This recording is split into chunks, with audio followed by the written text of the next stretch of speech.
Good evening, ladies and gentlemen, and welcome back to the podcast. I'm your host, Isaac Joel, and you're listening to The Critics with Agents of Fandom. And today we're going to be breaking down Peacock's latest series, written and directed by Seth MacFarlane, Ted.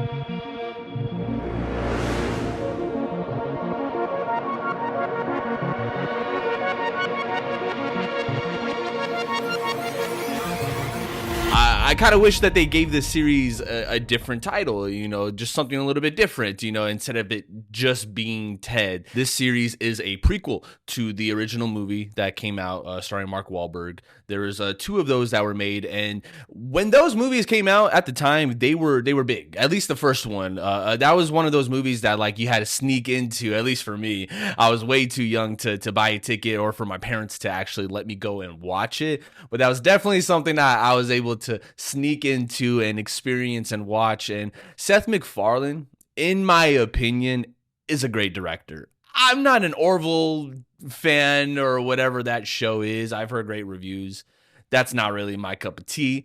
But everything else that he has done, his way of thinking, his creativity, the where he's coming from with his ideas and his references, it's something that I can find relatable. It's something that I can kind of cling on to. Of course, Family Guy is what he is best known for. He has American Dad. He has the Cleveland Show, many other series and voices that he has done over time.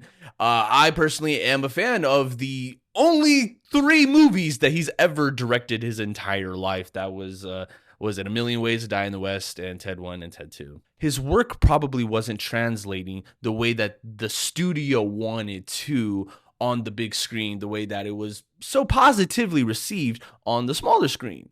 That being said, I think Seth MacFarlane is a great writer. He's a great director. He really knows his vision, what it is that he's going for, what he's after.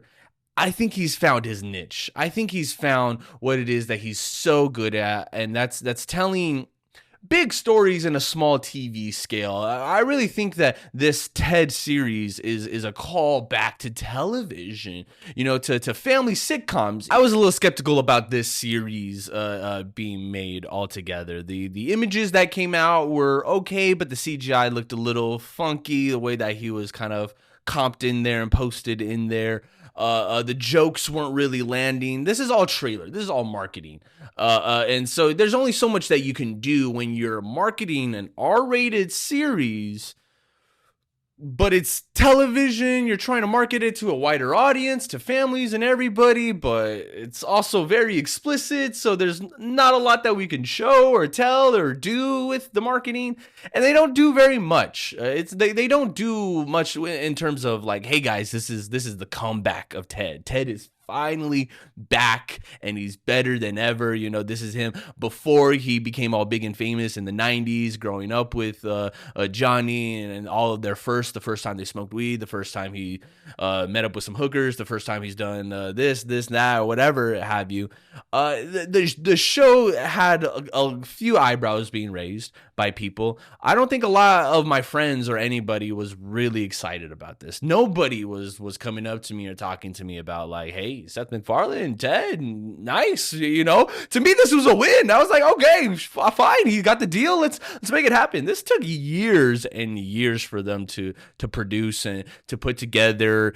What I find interesting about, just Ted in general and the making of the original movies was that Seth MacFarlane had to wear this motion capture suit because he actually wanted to be there. His dialogues were actually recorded in the room on set. That way you can hear the echoes against the walls and bouncing across the room. A lot of it wasn't done as much in post as you would think. A lot of it is done on set, and that is where I think Ted is so fascinating in terms of crossing great technology and storytelling and merging the two together. That's some Spielberg type work right there that Seth MacFarlane's up to.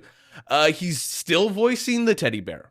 Awesome. Great. He's not doing the motion capture for this, and that's okay because they've updated the technology to where they're now able to see Ted alive as they're filming on the monitors as they're shooting, and that's such a massive help for the cameraman, for everybody. I finally had a chance to watch all 7 episodes. They range from times, I think some of them are like 40 minutes, 30 minutes, maybe 50, but they're pretty long. They're pretty big, and thank God for that, because you wouldn't want a 20-minute short episode of this. This is something that you really, really want to live in for as long as possible, because it is funny as hell. Seth MacFarlane still has it with the writing, with the characters. He knows what it is that they would say, what it is that they would do. Having someone come in and play a version of Mark Wahlberg, that's a little weird. That's a little, but the actor that does it nails it. He is really, really good as young John. The family, everyone is really good. It's kind of weird how they replaced the mother and the father. There's some things that they're in a way retconning or doing away with and having different ideas with. And honestly, it works for itself. It does work. This is its own new thing, and it totally, totally works. It's just as funny. From the first episode, from the very, very first episode, I was cracking up at the cuts, the editing. One of the best things about Macfarlane and his creative writing or storytelling is the way that he edits, is how he'll just abruptly cut a scene to go into another scene, and the jokes are still flowing and continuing from the beginning all the way till the end. There's a lot of topics that they're dealing with during that time period, and they're really using the dad to be this ignorant, outdated, old boomer guy that says a lot of racist and edgy and horrible things. That at times when I was even watching it, I was like, I don't know if I'm comfortable with this. And that used to be a normal way for comedians and people to tell jokes. It was like, just be racist, just be homophobic or whatever. And that doesn't really work as much today, really. Being offensive and hurtful isn't really funny. So they're towing that line. However, they're using the characters to have character arcs. They come around, they learn lessons about their behavior and how the times are changing and how they need to get with it. And it's like, they know what's going to be coming in 2020, but this is the 90s, and so they're kind of being a little coy with it. And so I thought it was funny. I really enjoyed the father, the mother. There's a cousin, a wacky cousin that lives with John and his family. Because he didn't have a sister. I guess they couldn't just write in that, oh, he had a sister. Who cares? So he's got this cousin that's like a big mentor figure for him, but yet she's selling him drugs. She's getting him porno. She's just being a bad influence, along with Ted. And I was kind of worried about her character at first because she was getting a lot of screen time as opposed to Johnny. And so I was like, wait, whose show is this? And it seemed like every character had their episode. Every character had their arc. Every character had their moment. And she was one of my favorite characters in the end of it all. I really, really enjoyed her. Really enjoyed what it was that she had to say and what was that she had to do. Do I wish that they had maybe just made a Ted 3, a sequel to this? Did they really have to make this even a TV series? It would have benefited way, way, way more if it was an actual movie. I don't mind them doing a prequel and wanting to go younger with that, because that makes everything much, much funnier. Talking teddy bear, smoking pot with the kid, like, let's all admit, that's pretty freaking hilarious. We would all do that if we had the opportunity.